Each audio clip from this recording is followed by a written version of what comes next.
We were in the Netherlands preaching the gospel, and a Dutch woman in our meeting walked up and said, "Sir, you preach very well. I love your preaching, but I don't believe you. This is life. You just finished preaching, sweating." They will say, "I don't believe you, and I don't know what else to believe, and I'm not sure I believe also in God. I was just wondering what I'm doing in this meeting." What? Day 3 of preaching each night, and there were healings and miracles. He said, "I heard them sharing testimonies of how God healed their pains." He said, "I have more than pains, and God is not touched it." I said, "Well, since you don't believe me, it's difficult now to even pray for you." I said, "What's the matter?" She's lost one sight. The other eye she's using to see can only see to a few distance. Number 2, she has a heart failure. Her heart works at 30% and can fail at short notice. The worst of her crisis is that she had a blood disease. This is not Africa, I'm talking there in Europe. She has a blood disease that required them to drain all her blood at certain times of the month. They would drain her blood completely and put fresh blood to keep her alive. So she's well known in the hospital. At short notice, something will happen, ambulance will pick her and she will go. So somebody gave her hope and she came for the meeting. But somehow her mind, I'm talking about conquering from your mind. Are you understanding me here? Her mind could not receive what was thought. So I said, "Okay, I'll give you 2 scriptures. Since we've closed for tonight, you go study these 2 scriptures. If you believe them, call me. I will pray with you in the night." So we'll close the meeting that night, and my wife and I were left. We had a deliverance meeting that night. So we're in the deliverance meeting, and that was God's wisdom.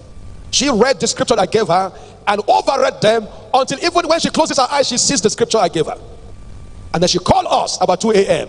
But we're in another meeting that night, so we couldn't pick her call. But that was God's wisdom. When the day broke, our heart failed as usual. They called the emergency number and the ambulance came to pick her to the hospital. But something was different this time. They wheeled her into the ambulance. I'm quoting her now. She said, "Those scriptures you gave me stood around me in the stretcher in the ambulance like an army." He said, "I saw scriptures standing like human being, touching every part of my body as they whisked her to the hospital." When she got to the hospital, they ran the test. Our hearts, working at 30%, read 100%. And there was confusion, big confusion. They said, "No, we need a second opinion." So they brought more senior doctors. They checked her story, checked everything, ran the test again. The heart was working 100%. While they were discussing and consulting among themselves, what could be the difference? This woman is our regular patient. We have all her details here. Her other blind eyes open. She now could see clearly. They ran to do eye tests. She was given a certificate of what they call 20/20 vision. I don't know the meaning of that, but that was the certificate they gave her.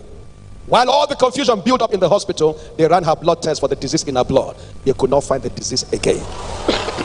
Now listen, because it is your turn now. Are you hearing me? Today we enter that nation any day like king, because the reference of this strange testimony has gone viral. A woman said, "I will follow you everywhere. I will speak before you preach." I said, "It's not necessary, because what he did yesterday, he will do today, he will do tomorrow." Your mind. The weapons of our warfare are not carnal, because your mind is the seat of so many arguments, so many confusion, and today your faith is dropping back because of the weakness of the mind. Anybody understanding me here?